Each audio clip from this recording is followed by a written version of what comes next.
Bom dia, pessoal. Para quem não me conhece, meu nome é Cláudio Sabino, sou advogado constitucionalista e juiz filósofo cristão.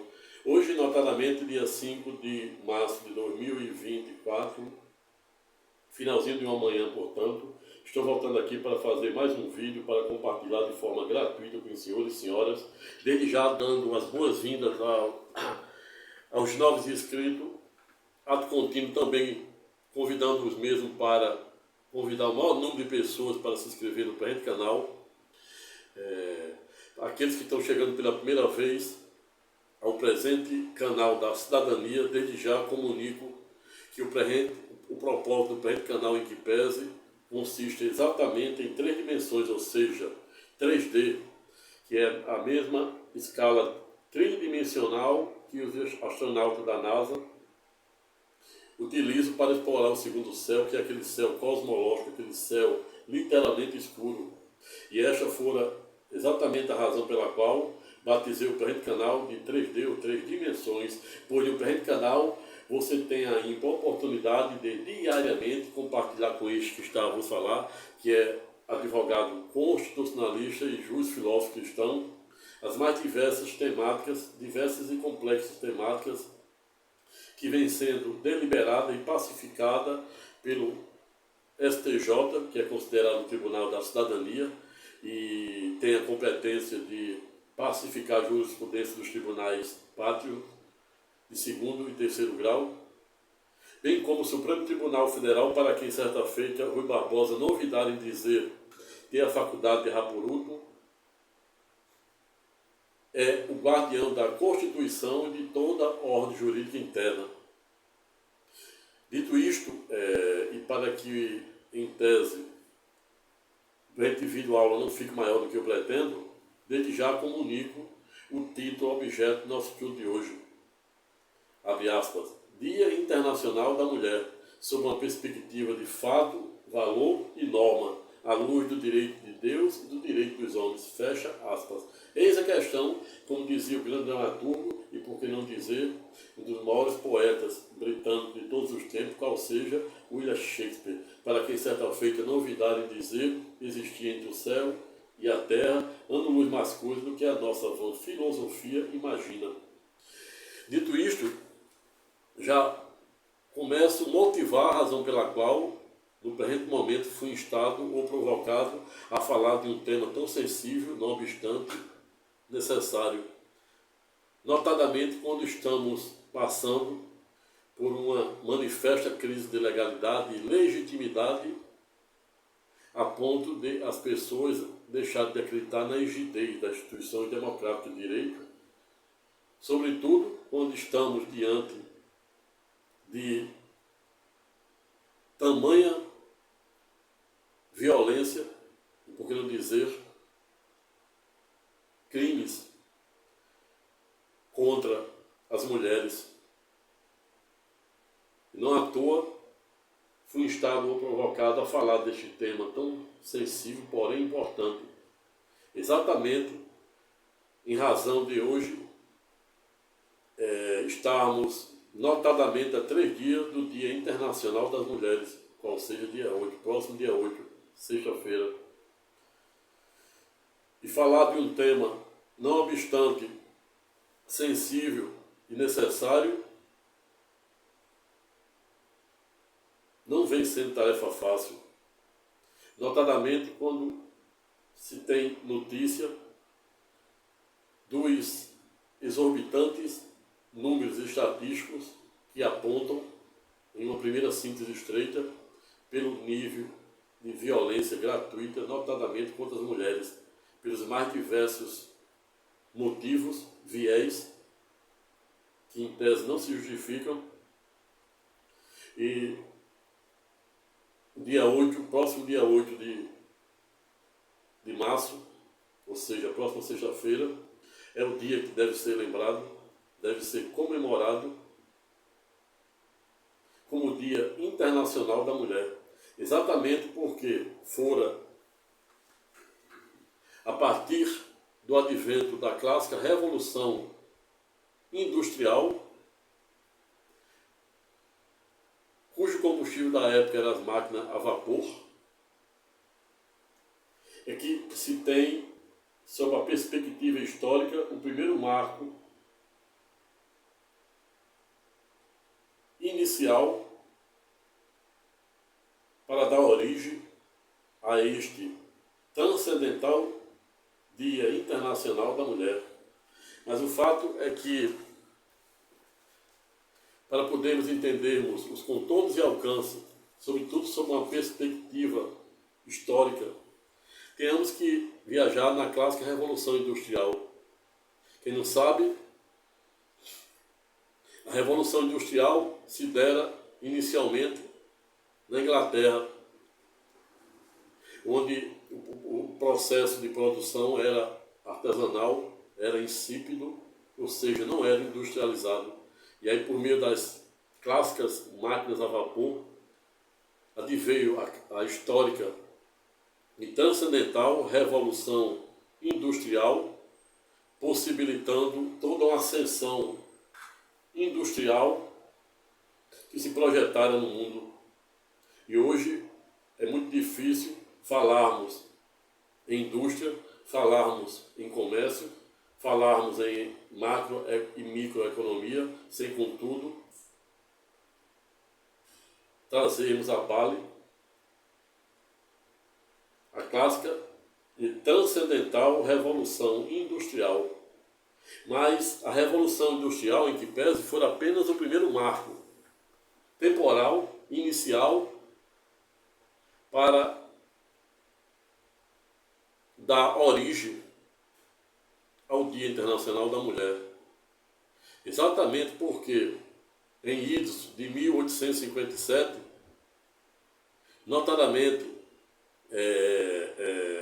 nos Estados Unidos, a história nos revela que houve um incêndio em uma fábrica têxtil, onde trabalhavam várias operárias e informam, dadas as estatísticas informam que houve a morte de 129 operárias que trabalhavam em determinada fábrica têxtil.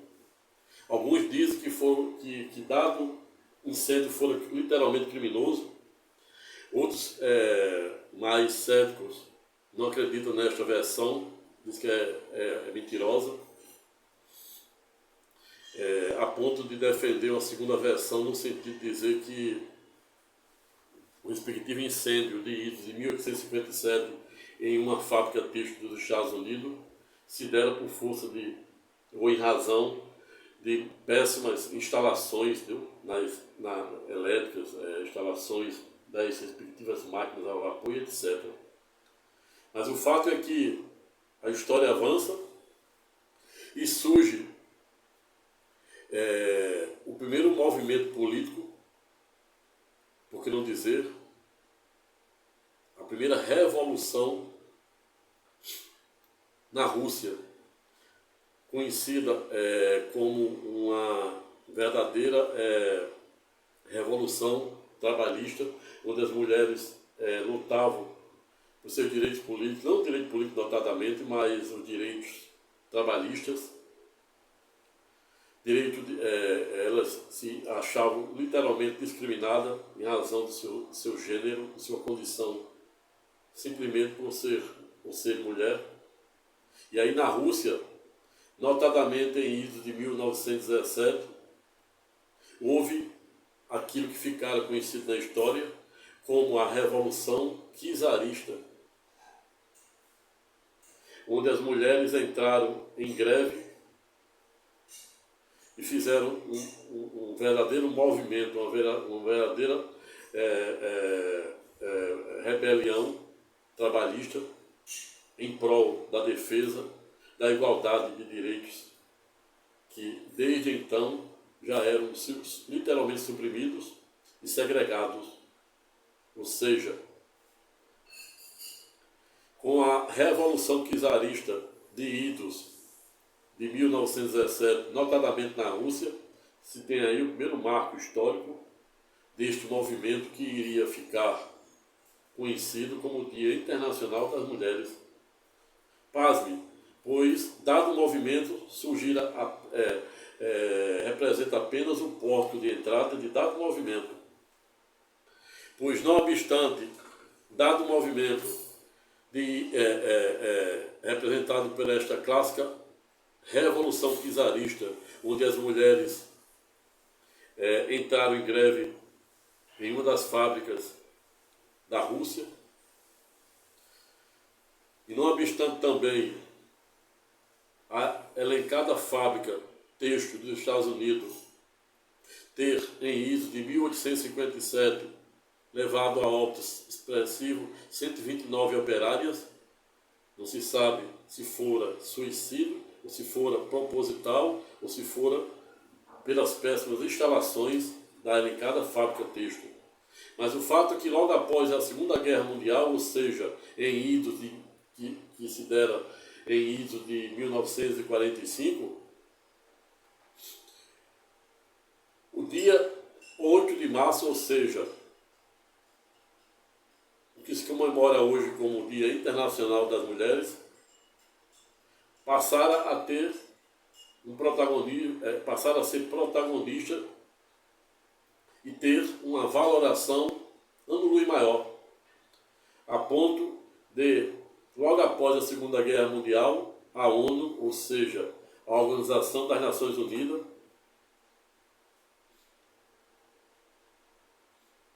ter reconhecido, em tese, porque em iso de 1960, não obstante o dia 8 de março já está, ou já ser tradicional no mundo, ao revés, ou não obstante, contudo, a ONU, em que pese somente oficializara e reconhecera o dia 3 de março como o Dia Internacional da Mulher, notadamente em iso de 1975.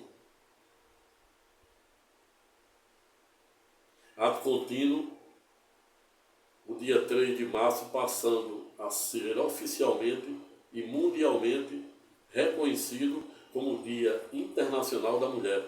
E aí, aqui, a gente tem uma breve síntese introdutória sobre a perspectiva histórica deste marco temporal inicial. Dito e falado um pouco sobre essa introdução, sobre a perspectiva histórica, não podemos deixar de lado, tampouco olvidar, no ponto, contudo, de doravante, falarmos um pouco da origem divina deste dia tão importante. E aí, como estamos falando de origem ou Gênese, tenhamos que recorrer ao primeiro livro da Bíblia, qual seja Gênese, que fora literalmente escrito por Moisés, ou seja, Moisés não somente escrevera o livro de Gênesis, como escrevera os 5 primeiros livros, qual seja, de Gênesis a Deuteronômio, onde Moisés, no alto de sua infinita grandeza espiritual e intelectual, à época não olvidara em prever a sua própria morte. Mas é exatamente em Gênesis, notadamente, a partir do capítulo 2, que observamos a origem desta força motriz que hoje está sendo objeto do presente estudo, qual seja a mulher. Em Gênesis, capítulo 2, o Todo-Poderoso, por meio do iluminado Moisés, fora pedagógico. Quando, em Gênesis 2, 21, assim asseverara: então o Senhor Deus fez com que o homem caísse num sono profundo. Enquanto ele dormia, Deus tirou uma das suas costelas e fechou a carne naquele lugar. Dessa costela o Senhor formou uma mulher e a levou ao homem. Então o homem disse, o homem, por lógico, estamos a falar de Adão, o primeiro homem, pois na cronologia bíblica existe Adão, o primeiro homem, Abraão, o primeiro judeu, e Cristo Jesus, o primeiro homem da nova linhagem, o verdadeiro leão da tribo de Judá. Vejo, portanto, que logo após Deus, lá no Jardim do Éden, colocar Adão em um sono profundo, resolve tirar uma de suas costelas e dela criar Eva. E aí, em ato contínuo, veja, algo muito fantástico, muito interessante. O que diz, o que fala Adão para Eva, em sede do capítulo 21, capítulo 2, versículo 23. Então o homem disse, por lógico estamos a falar de Adão, olha o que Adão disse para Eva, logo após Deus criá-la de sua costela e levá-la até o mesmo. Assim, asseverara a Adão, abre aspas, agora sim, olha aqui a exclamação, agora sim, olha o que diz Adão, agora sim. Isso aqui já nos chama a atenção para algo fantástico. Pois, quando Adão diz agora sim, Adão está querendo nos dizer algo. É como se Deus tivesse, no ato da criação, feito outra mulher diversa de Eva para ele. Porque senão ele não diria assim, agora sim. Ou seja, e aqui vou abrir um parênteses, porque a primeira fala de Adão aqui, quando ele diz agora sim, olha a exclamação. É como se ele tivesse ipsilite ali, tivesse outra mulher ali naquele jardim do Éden, ele estivesse literalmente insatisfeito, e aí Deus viu que o projeto inicial, em tese, não obstante ele ser dotado de um inefável caráter de onisciência, onipresença e onipotência, e por isso, portanto, ele, antes mesmo de pensarmos e agirmos, ele sabe até o que a gente vai pensar. Ele não somente sabe o número de fio de cabelo de cada um de nós, nossa cabeça, como ele sabe o número de estrelas do céu e dá nome a cada uma delas. Mas o que observamos aqui da primeira leitura da fala de Adão é que ele fez aqui uma exclamação. Ele disse agora sim, ou seja, é como se ele tivesse ali satisfeito por alguma razão, como se tivesse Deus ter colocado uma outra mulher que não estava à altura dele. E aí Deus, em tese, refaz o seu projeto e doravante coloca, segundo capítulo 2, versículo 21, Adão para dormir em um sono profundo, ato contínuo, tira uma de suas costelas, cria Eva e o leva até o mesmo. E ele fica ipsilite impressionado com dada criação, a ponto de dizer, agora sim, esta é a carne da minha carne, o osso dos meus ossos. Ela será chamada de mulher, porque Deus a tirou do homem. É por isso que o homem deixa o seu pai e a sua mãe para se unir com a sua mulher. E os dois se unem, uma só pessoa. Tanto o homem como a sua mulher estavam nus, mas não se sentiu envergonhado. Por quê? Porque aqui não existia o pecado. Aqui era antes do pecado. Antes do pecado, o homem, ou seja, a partir desse momento, Adão e Eva passam a andar sem nenhum pudor, sem nenhuma vergonha. Mesmo nu, ambos nu, eles falavam sem nenhum pudor, sem nenhuma vergonha com o seu Criador. Somente a partir da queda de Adão, com o pecado capital, é que Adão e Eva doravante passam a ter vergonha do Todo-Poderoso. A contínuo, Cristo Jesus mata o primeiro carneiro apontando para a cruz, pega a pele daqueles carneiros e veste a nudez de Adão e Eva. Eu fico imaginando que essas roupas é como aquela roupa de Fred Barney Show. Mas é aí. Mas algo muito fantástico que chama atenção é a primeira fala de Adão.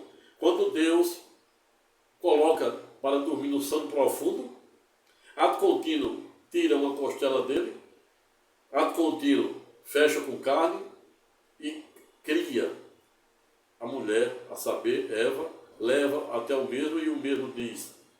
Então o homem disse, Adão, agora sim, ou seja, dando a entender que em tese existia outra mulher antes de Eva.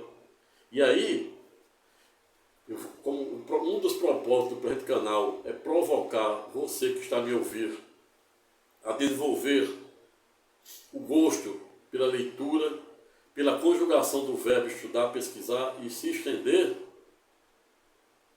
eu aqui, doravante, darei apenas pequenos espólios, apenas para você ter noção do que eu estou a falar. Quando Adão fica impressionado, dizendo agora sim, aqui ele deu todas as pistas para dizer que a Eva não foi a primeira mulher de Adão. Primeiro ponto. Segundo ponto, eu vos remeto para que pesquise na Bíblia, que você vai encontrar no mínimo 2 ou 3 passagens em toda a Bíblia, composta por 73 livros. Esses são 73 porque são em 73 livros que foram literalmente canonizados ou homologados pelo cânon católico, da Igreja Católica. Não obstante, existem muitos outros livros que a doutrina teológica chama de apócrifos, que estão fora. E lá você vai ver coisas fantásticas que você não vê no livro católico, na Bíblia católica e na Bíblia protestante. Inclusive, a que pesa protestante tem 7 livros a menos. Mas o fato é que quando Adão diz, agora sim, ele está dizendo aqui que Eva não era a sua primeira, não fora a sua primeira mulher. Se você for estudar os livros apócrifos, ou seja, que estão fora da Bíblia, e bem como você vai ver também na própria Bíblia, não vou antecipar aqui spoiler, vou apenas provocar o seu gosto pelo estudo, pela conjugação do verbo estudar, pesquisar e se estender. Você vai encontrar no mínimo 3 passagens na Bíblia que falam sobre uma mulher chamada Lilith, a demônia do Mar Vermelho. Exatamente. Teologias, enciclopédias de alta linhagem. Quando eu digo alta linhagem é porque é de alta profundidade, de alta verticalização. Nos revela que Eva não fora a primeira mulher de Adão. E aí justifica porque Adão começa dizendo, agora sim. E ele continua, esta é a carne da minha carne e osso dos meus ossos. Ela será chamada de mulher porque Deus a tirou do homem. Outro ponto importante. Quer dizer que a outra mulher, em tese, Lilith, segundo livros escatológicos, livros apócrifos, melhor dizendo,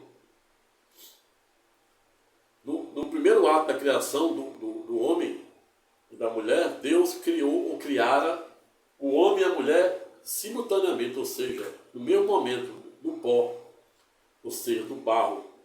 Outras informações muito importantes que observamos em livros que são considerados apócrifos, é que no momento do ato da criação, Deus criara o homem, e assim como também a primeira mulher, a saber, Lilith, que é considerado como a demônia do Mar Vermelho, do mesmo produto, ou seja, do mesmo pó. E esta, em tese, foi a razão pela qual esse primeiro projeto do Todo-Poderoso teve que ser reformulado. Porque não existia hierarquia entre a homem e a mulher. Se a Eva, se a Lilith fora feito igual, o mesmo produto a saber, o barro, o pó que Adão fora, então não existia hierarquia. E por via reflexa, a teologia apócrifa aponta que esta foi a razão pela qual Lilith, considerada a demônia do Mar Vermelho, é citada no mínimo por 3 vezes no livro, na Bíblia, notadamente no Antigo Testamento. Ela era insubordinada, ela não obedecia o homem, não obedecia a Adão.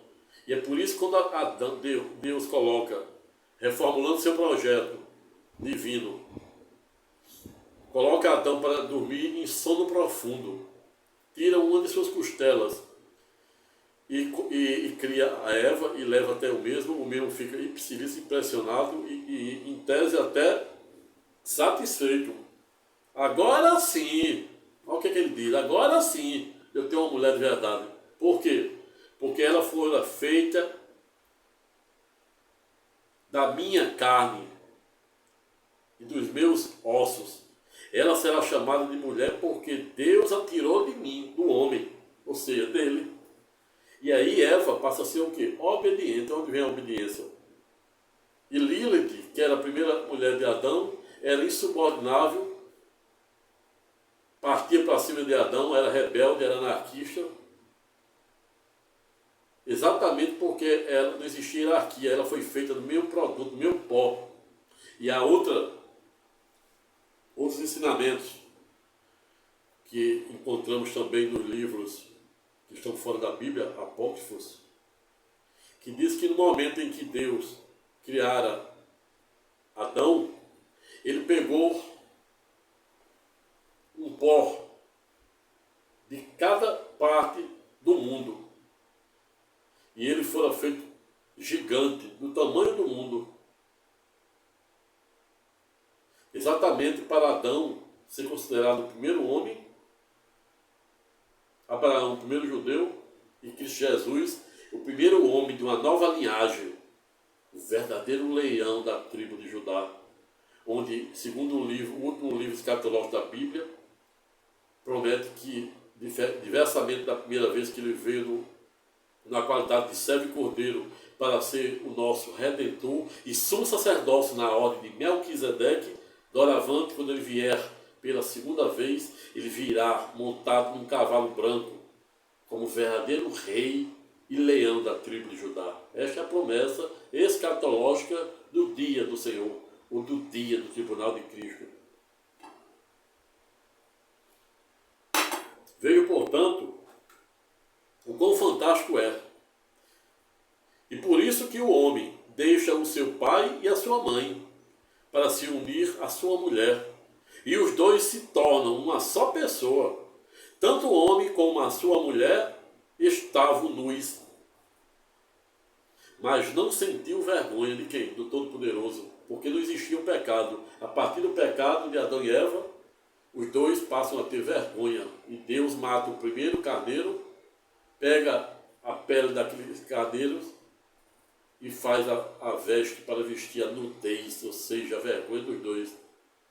Está ouvindo, sentindo aí o espírito da coisa? Porque Shakespeare dizia que entre o céu e a terra existe anos mais coisa do que a nossa filosofia imagina. É isso. Vejo, portanto, que não é tarefa fácil delimitarmos os verdadeiros contornos e alcance dos inefáveis mistérios que norteiam nossa existência. Notadamente quando temos a consciência cosmológica e mítica que não somos perfeitos e somos finitos, e a qualquer momento podemos soprar.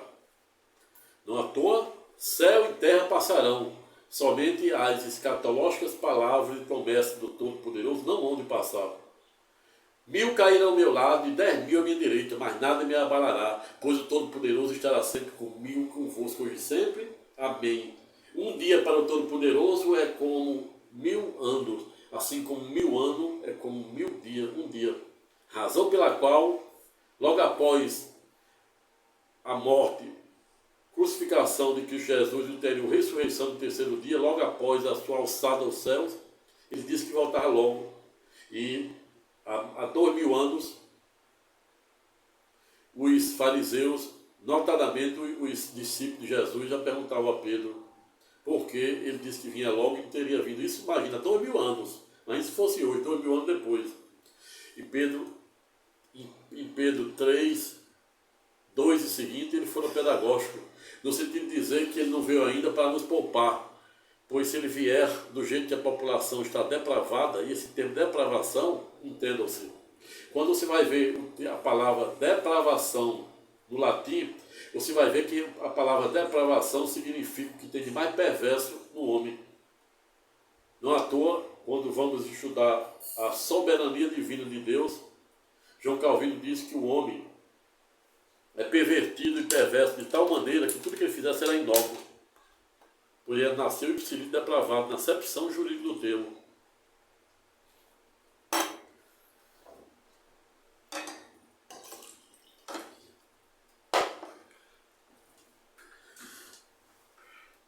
Veio, portanto, que é fantástico falarmos da mulher e não poderíamos deixar de lado, para além do aspecto histórico, remontando a clássica Revolução Industrial, final da Segunda Guerra Mundial, a Revolução Czarista da Rússia,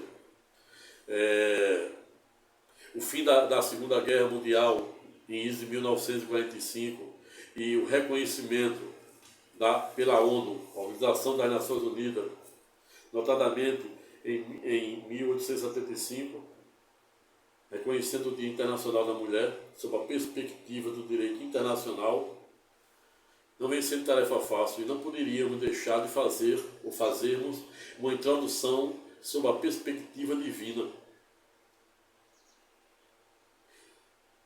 a ponto de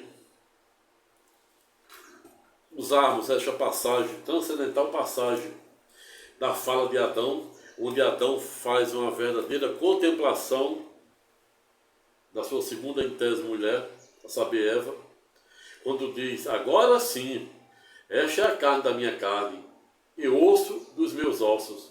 Ela será chamada de mulher, porque Deus a tirou do homem.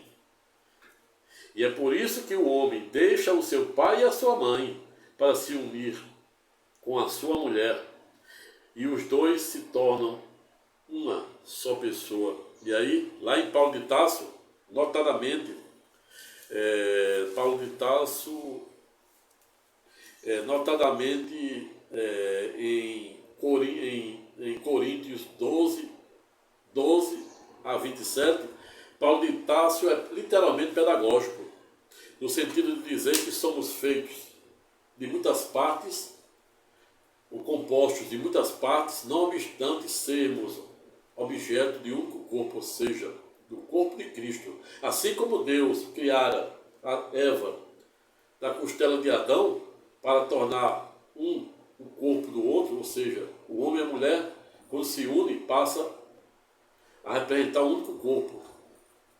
Paulo de Tarso diz que somos feitos de muitas partes, não obstante sermos parte integrante de um único corpo, ou seja, do corpo de Cristo. Lá em Efésios 5, 21 a 33, também Paulo de Tarso é pedagógico, quando nos ensina que homens, chama a atenção de homens e mulheres, no sentido de homens respeitarem as suas mulheres e as mulheres, por reflexos, respeitar os homens. Mas Paulo de Tarso, que é um dos maiores protagonistas do Novo Testamento, com base na Nova e Eterna Aliança, foi pedagógico, no sentido de dizer, remontando essa fala contida lá no capítulo 2, versículo 21 de Gênesis, onde Adão diz: agora sim, esta é a carne de minha carne e ossos de meus ossos. Ela será chamada de mulher porque Deus a tirou do homem. E por isso que o homem deixa o seu pai e a sua mãe para se unir com a sua mulher. E os dois se tornam uma só pessoa. Tanto o homem como a sua mulher estavam nus, mas não sentiu vergonha. Veio, portanto, que Paulo de Tarso em Efésios 5, 21 e 33 também é pedagógico, no sentido de chamar a atenção para homens e mulheres se respeitarem entre si, a ponto de dizer que as mulheres devem ser não somente omissas, mas obedientes ao homem, remontando lá o que é Gênesis 2, 21, 22, o ato da criação e a contemplação de Adão logo após Deus criar Eva e levá-lo para ele. Ele faz uma verdadeira contemplação sobre a perspectiva, de forma carinhosa, respeitosa e educada para a sua primeira mulher, ou seja, no caso, sua segunda mulher, porque Gênesis 21, Gênesis 2, 21 é pedagógico, quando Adão fica impressionado, agora, quando diz agora sim.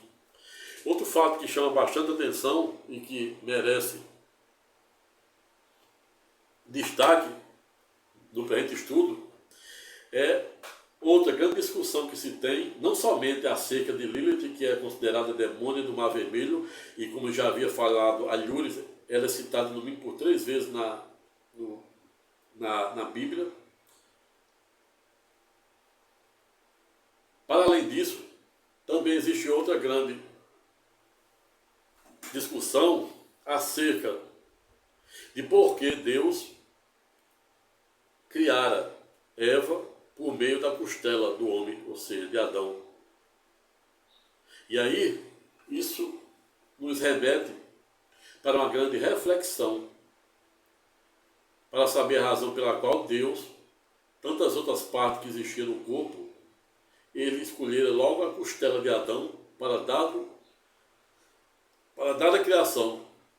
E aí, quando observamos sobre a perspectiva da biologia, da literatura médica, observamos que a costela é onde está a medula óssea. É exatamente na costela que, para além de estar a medula óssea, onde existem também as clássicas células, troncos embrionárias, onde hoje é tão bem trabalhada pela medicina avançada. Células troncos, elas são responsáveis por reprodução de células mães. E não à toa, Deus, no alto de sua infinita grandeza, no ato da criação, ele coloca Adão para dormir no sono profundo, remove uma de suas costelas, exatamente porque é lá que Deus sabe que ele não é o criador de tudo, que está o verdadeiro DNA, que está as células troncos dentro do quê?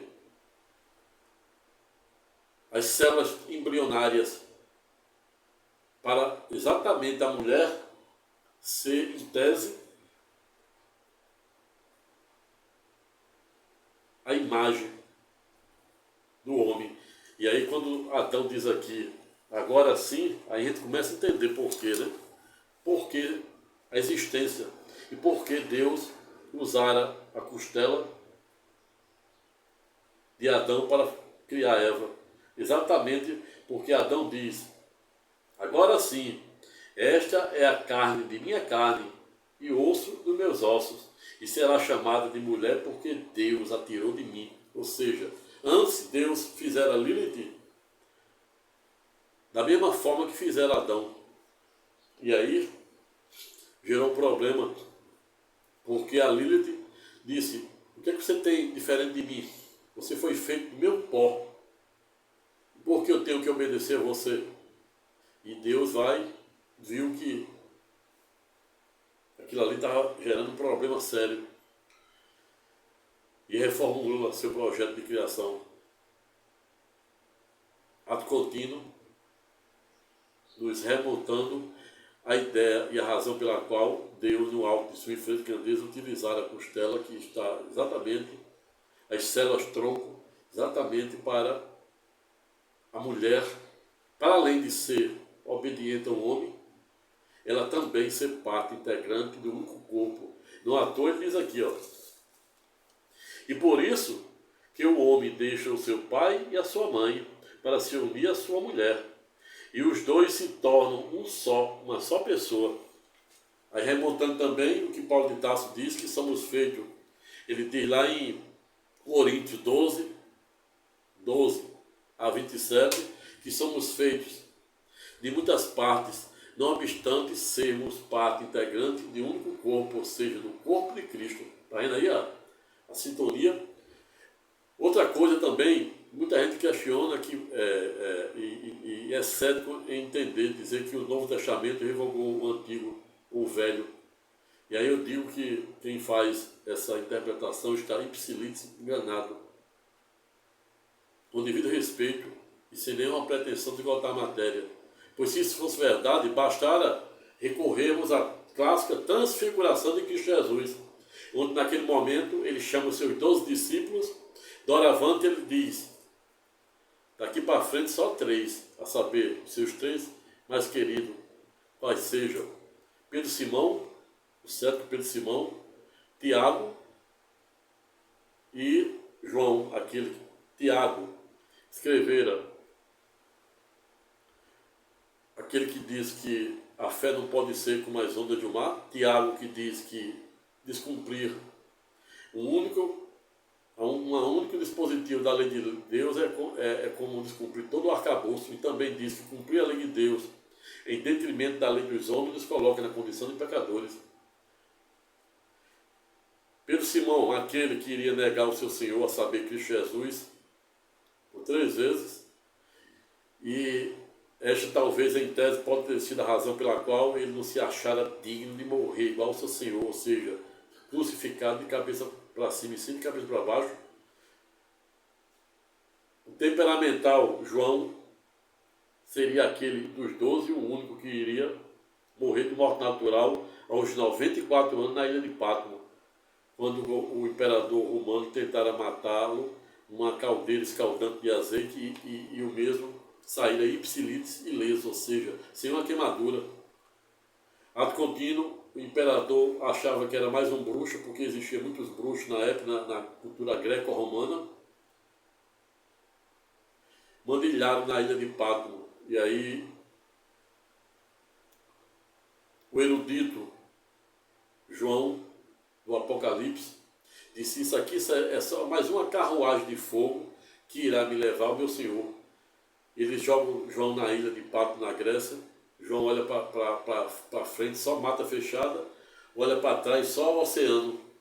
E diz que eu vou fazer, como na vida dos homens, a maneira de abrir portas é com chaves de aço, mas para abrir a porta dos céus, somente com o joelho no chão e a mente, lá no terceiro céu. Cristo Jesus abre o terceiro céu, onde certa feita, segundo Coríntios 2 e seguintes, Paulo de Tarso diz ter ido no paraíso, e lá ter visto coisas inefáveis, cuja sua miserável natureza humana não lhe era digna de revelar. E Deus lhe coloca um espinho na carne, e ele ora por 3 vezes pedindo para Deus libertar daquela tormenta, daquela angústia de Jacó. E Deus, como não fica devedor de nenhuma de suas promessas, responde para Paulo de Tarso. Diz, para ti, basta a minha graça. Não à toa somos salvos por meio da graça e por meio da fé. Mas também uma fé em que pese não pode ser obra do homem, para que o homem não se engrandeça em detrimento do Todo-Poderoso.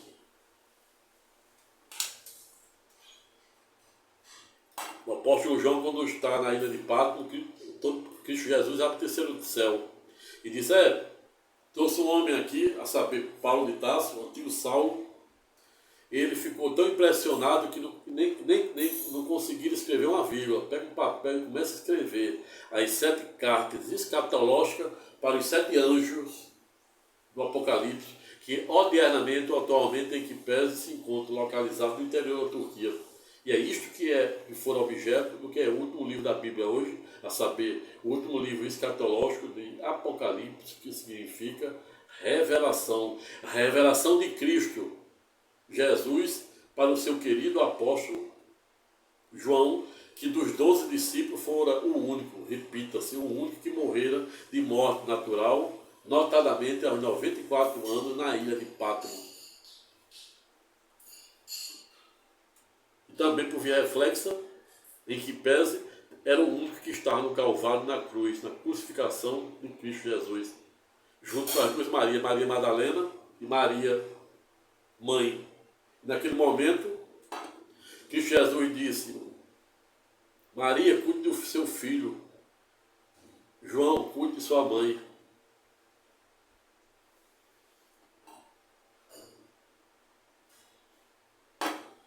Vejo, portanto, que naquela transfiguração,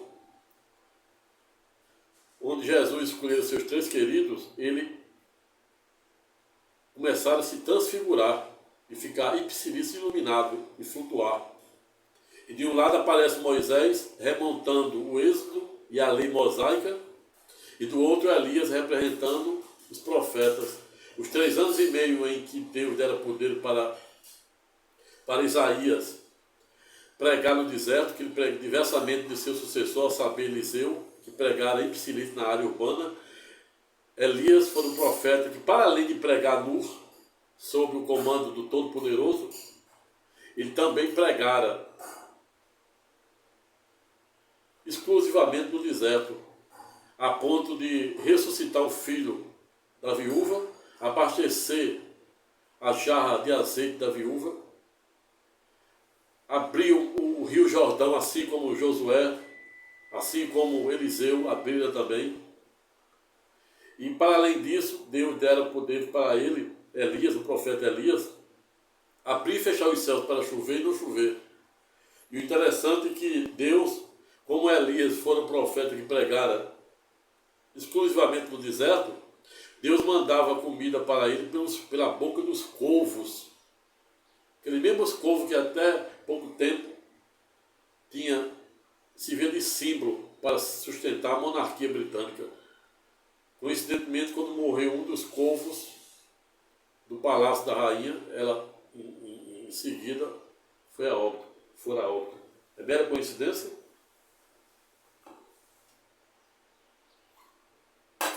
Mas o fato é que, na transfiguração de Cristo Jesus, notadamente para aqueles céticos que acham que o Novo Testamento revogara o Velho, basta analisarmos os contornos e alcances da transfiguração de Cristo Jesus para entendermos que ali o que houve foi a selagem. Cristo Jesus uniu o velho com o novo, e ele no meio, remontando aquela teoria do meio de Buda, teoria do Zen. Na cruz ele estava no meio de 2 ladrões, um se arrependeu, o outro não. Na transfiguração ele estava no meio, de um lado estava Elias representando os profetas e do outro Moisés representando o Êxodo e a lei mosaica. Era à toa? Por isso que Shakespeare dizia que entre o céu e a terra existe ano-luz mais coisas do que a nossa vã filosofia imagina. Blaise Pascal, um grande poeta britânico, francês, filósofo francês, autor da teoria da probabilidade, à época também fora pedagógico, no sentido de dizer que o coração tem razão, que até a própria razão desconfia.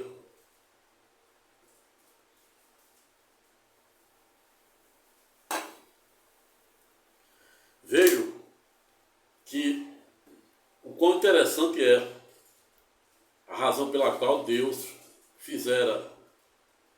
criara Eva por meio da costela, que é exatamente onde se encontram as células troncos, que hoje é muito disseminada, explorada na medicina de ponta, para tentar criar células novas, embrionárias, para curar os mais diversos tipos de patologias, notadamente o câncer. Você vê que eu escrevi um livro, escrevi um vídeo falando sobre, dizendo que a Bíblia é o livro mais importante da história da humanidade, não obstante ser o mais perseguido e o mais discriminado.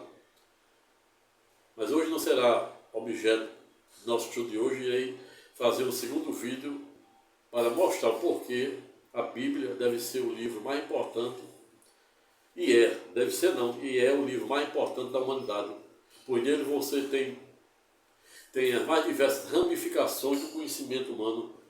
O direito, quem criou o direito não foi o homem, não obstante o piano dizer que o direito é uma das maiores obras da criação humana, tentar entender ou entender uma parte, nós mesmos. Mas quem criaram o direito não foram o homem, O homem apenas positivara que era o direito foi Deus, fora Deus.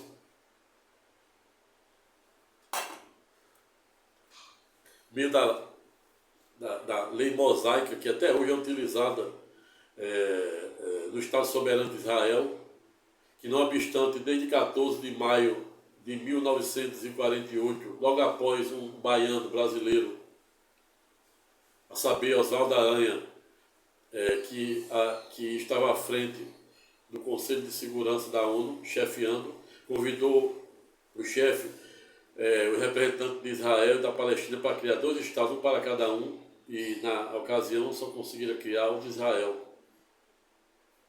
Mas o fato é que, não obstante Israel ter conseguido a sua independência desde 14 de maio de 1948, notadamente na cidade de Tel Aviv, que para a comunidade internacional, notadamente os Estados Unidos, a OTAN e a comunidade europeia, entendem que deve ser a capital de Israel.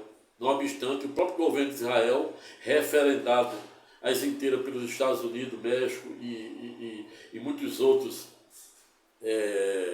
integrantes e apoiadores dos Estados Unidos, entende que a capital de Israel deve ser Jerusalém, no norte de Israel, por uma questão meramente religiosa. Dessas 3 religiões monoteístas do mundo, a saber, o cristianismo, cujo número de adeptos em que pese está em torno de 2,5 bilhões no mundo, a segunda, a saber, o islamismo, se aproximando de 1,5 bilhões, e as estatísticas e prognósticos em que pese apontam que até idos de 2050 o islamismo tende a se igualar ao cristianismo. A terceira do ranking, não obstante mais remota e mais antiga, a saber, o judaísmo, com cerca de 13 milhões, cuja sua maioria, em que pese, reside exatamente no Estado Soberano de Israel, onde está sendo duelada esta guerra de titãs desde 7 de outubro do ano passado, ou seja, 2023, contra o grupo terrorista Hamas e a sua vizinha Palestina, na área da Cisjordânia e da faixa de Gaza. Vejo, portanto, que falarmos da mulher não é tarefa fácil, para além de ser um tema sensível, todavia, nos remete a voltarmos a buscar a origem histórica, geográfica, notadamente a divina, que está lá em Gênesis 2, 21 e 22, quando Deus coloca Adão para dormir no sono profundo, tira uma de suas costelas, fecha o local com carne e cria Eva para ser obediente e companheira. E a parte integrante do homem, conforme Coríntios 2, 12 a 27, para quem Paulo de Tarso fora pedagógico, no sentido de dizer que somos feitos de muitas partes, não obstante, fazemos parte de um único corpo, ou seja, do corpo de Cristo. Veio, portanto, que não é tarefa fácil delimitarmos os verdadeiros contornos e alcance do dia da mulher, da existência da mulher. O tempo avança e as condutas e atos que no passado serviu de elogios, como um homem galantear, assim como Adão,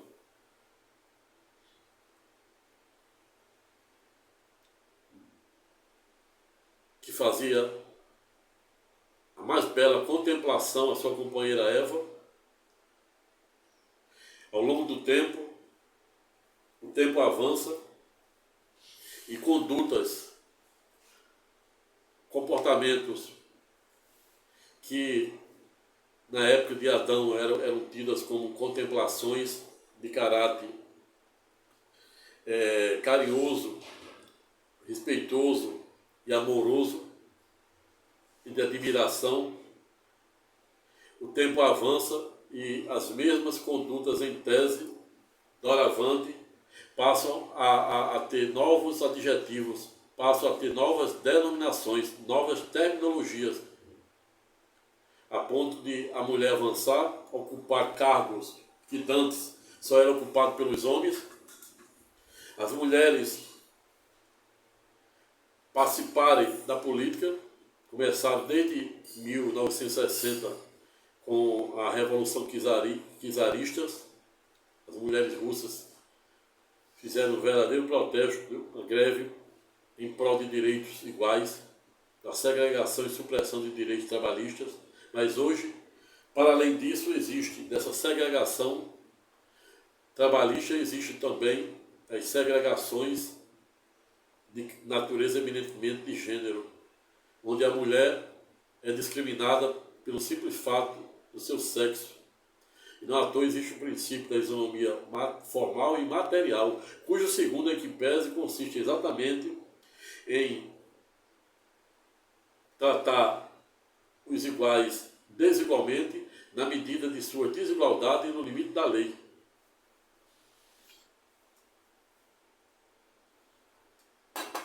O tempo avança e aquilo que era tido como contemplação de Adão com a sua companheira Eva passa a ter novo formato, passa a ter novas denominações. Aquilo que era tido como contemplação entre um homem e uma mulher, o tempo avança e os conflitos também. Aquilo que era contemplação para o homem Adão em relação à sua mulher Eva, odiernamente ou atualmente, passa a ser tido como crimes de assédio moral e sexual, condutas de galanteios que no passado eram toleradas e até, em tese, elogiadas, pois um homem que no passado não tinha coragem de galantear, de elogiar e de admirar uma bela mulher, era tido como homossexuais, como diz um amigo, um querido amigo espanhol.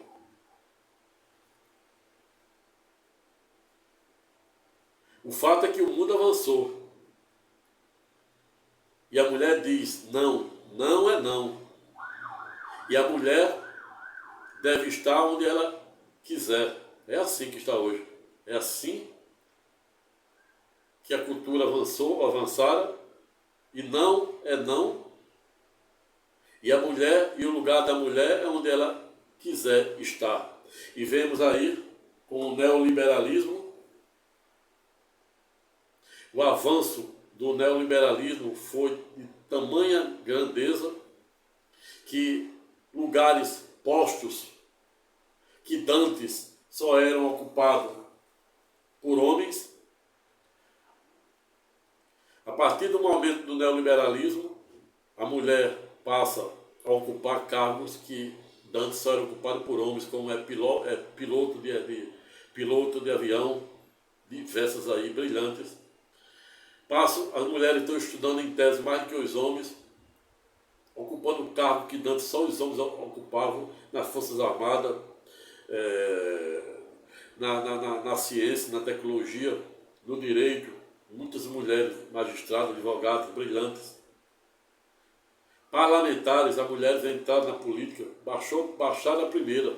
Notadamente uma nossa lá, que, salvo engano, aqui do Rio Grande do Norte, foi em Mossoró, foi Alta de Souza, salvo engano juízo, para as mulheres tomar gosto pela política, e hoje são presenças visíveis na política, no campo da política. Cargos que antes eram ocupados somente por homens, hoje a mulher deixa sua marca.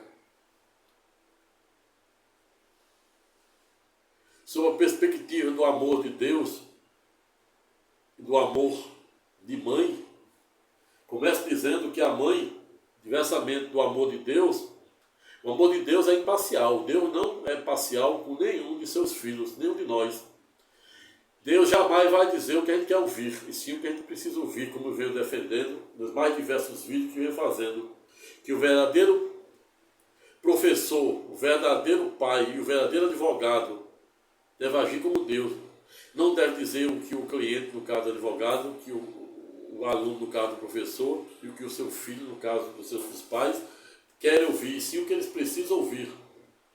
E é assim que Deus age. Ele é imparcial. Já o amor de mãe é um amor parcial. A mãe, se o filho for normal, 9 meses no ventre, alguns meses no colo e o resto da vida nas costas. Pois o amor de mãe é parcial, diferente do amor de Deus, salvo algumas exceções.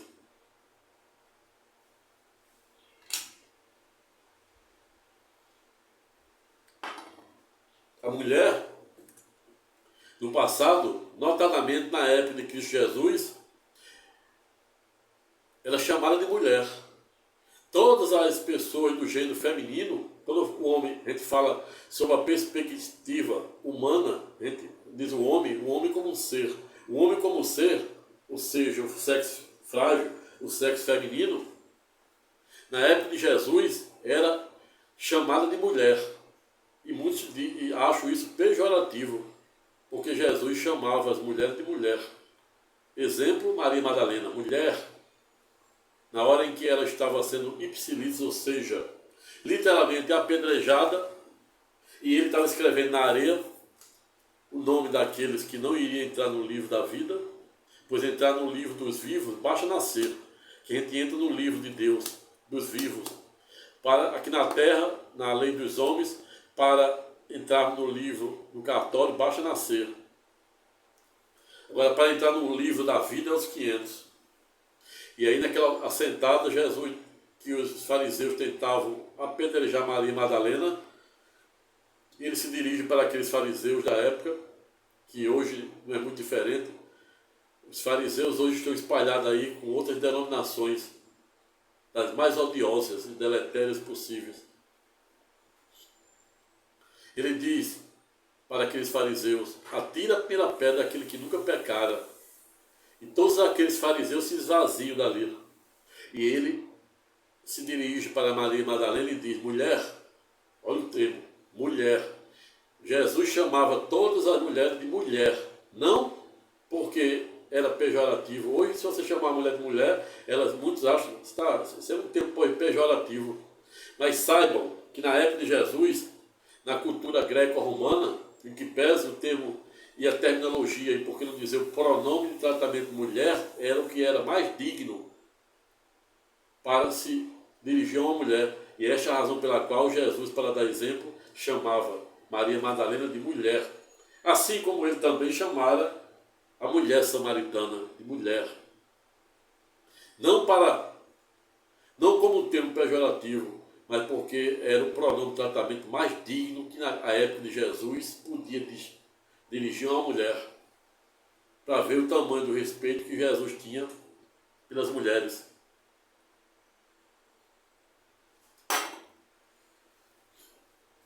Vejo, portanto, que não é tarefa fácil falarmos de um tema tão sensível, porém necessário, sem verticalizarmos acerca da origem histórica e divina.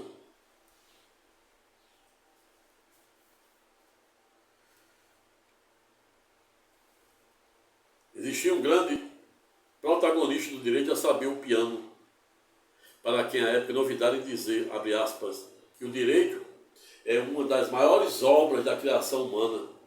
Tentar entendê-lo é entender uma parte, nós mesmos. Existe outro protagonista com projeção internacional, a saber, Rudolf van Hering, autor da obra A Luta pelo Direito. À época também fora pedagógico no sentido de dizer, abre aspas, que o direito nasce, vive e perece, e ainda elucidou que o direito que não se exercita e não se rejuvenesce está fadado a cair na ineficácia e na decadência, e, portanto, não ser merecedor de ser chamado de direito. Razão pela qual o tempo passara. Os hábitos, os costumes da sociedade também avançaram, e o direito tem que tutelar.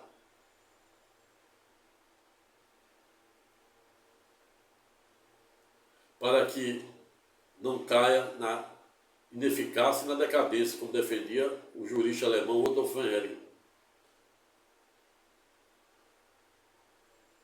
Veio, portanto, que falarmos da mulher, para além de ser um tema sensível e necessário, por sim por via reflexa também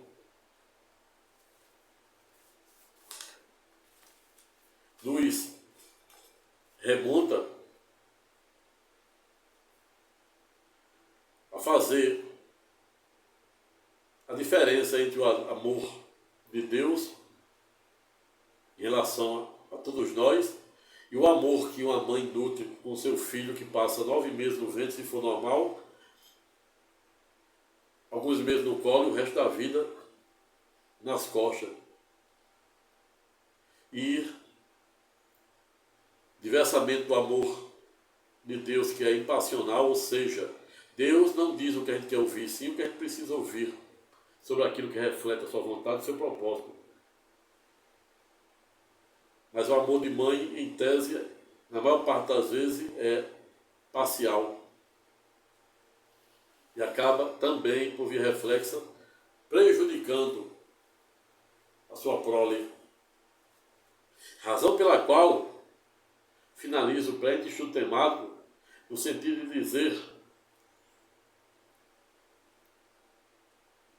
que existia um poeta espanhol, a saber, Francisco Gomões Quevedo, para quem a época não olvidara em dizer, abre aspas, que as palavras são como as moedas, onde às vezes, em tese, poucas valem muito, como é o caso do euro, do dólar, notadamente no dinar do Kuwait, que vale 4 vezes mais do que o dólar, analisa aí.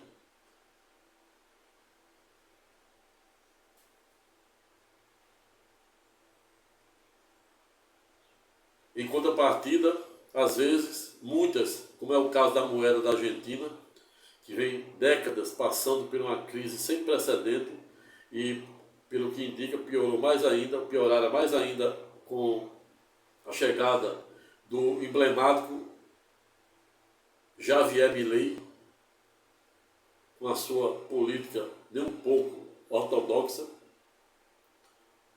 se isolando do mundo. E isso, em tese, sem não demérito aqueles que pensam em sentido contrário, é uma das piores maneiras em políticas públicas em que um Estado soberano que está numa decadência econômica como está a Argentina, miséria, muitas pessoas vivendo abaixo da linha da pobreza, etc. Tudo que um governante não pode fazer é se isolar do mundo. É como, exemplo, Cuba. O povo, desde a época da Revolução de Fidel Castro, que os cubanos vivem fugindo de Cuba, notadamente para Miami, que é uma distância, salvo engano, de 300 e poucos quilômetros apenas. Semana mesmo foi um dos maiores cruzeiros, resgatou um barco com diversos cubanos, exatamente fugindo da miséria, da fome, da segregação e da supressão e da crise econômica daquele país que há muitos anos, desde a época de Fidel Castro, seu sucessor, saber Raul Castro, seu irmão, vem sofrendo bloqueios econômicos internacionais, ou seja, o povo vive numa verdadeira miséria, até o turismo está difícil lá.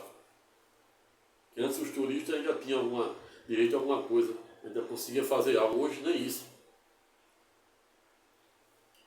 Exatamente por conta de um radicalismo exacerbado, uma soberba, um narcisismo exacerbado em si mesmo, em que o homem acha que está acima do bem e do mal, e por isso, portanto, em que pese, não depende de outrem. Era como vivia o povo de Sodoma e Gomorra.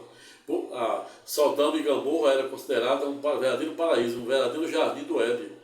O povo de Sodoma, para além de depravado na acepção jurídica do termo, e quando eu falo depravação, conforme o latim, é o que existe de pior do homem. Qual é o tipo de perversidade que o homem pode ter, se denota com o termo depravação, ou seja, o homem consegue ser o pior das pessoas no seu mais alto nível. Era o povo de Sodoma que achava que tinha tudo todos os minerais e tudo, mas não precisava de Deus. E Deus manda 2 anjos para destruir com fogo e enxofre Sodoma e Gomorra, que hoje representa a área do Mar Morto, cuja teor de sal é 10 vezes maior do que os 7 oceanos. Exatamente por quê? Porque as pessoas vivem como lilistas, desprovidos de valores éticos e morais.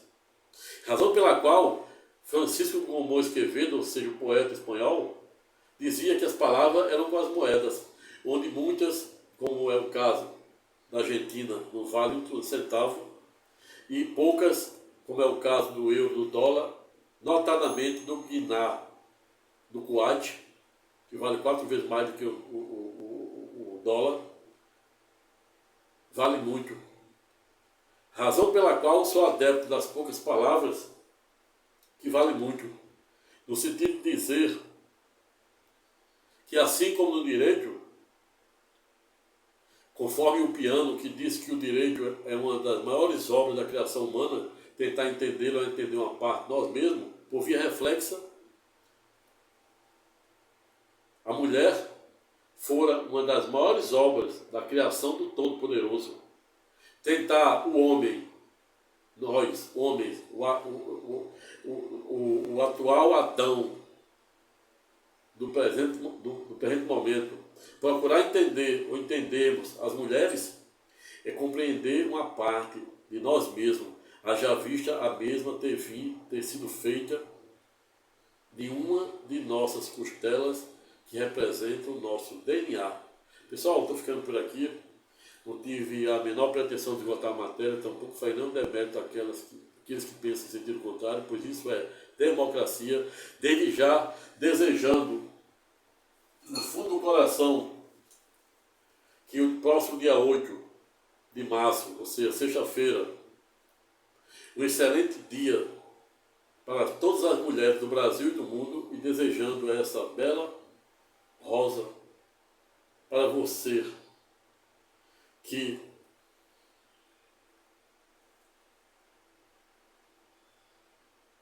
tivera a dignidade de me alugar o seu ventre por 9 meses para que eu hoje pudesse estar aqui a lhe homenagear. Parabéns para todas as mulheres do Brasil e do mundo, para minha mãe, todas as mulheres, mães, não mães, pois a mulher representa o que há de mais fantástico no objeto da criação de Deus. E esta é a razão pela qual todos nós, homens, devemos diariamente fazermos o maior esforço possível para respeitá-las, amá-las e admirá-las. Sobretudo, procurar entendê-las, pois ela ou elas foram feitas ou são parte integrante de um único corpo, ou seja, foram feitas e extraídas do nosso DNA, ou seja, da nossa costela. Fique com Deus e até a próxima. Feliz Dia das Mulheres. Hoje e sempre. Amém.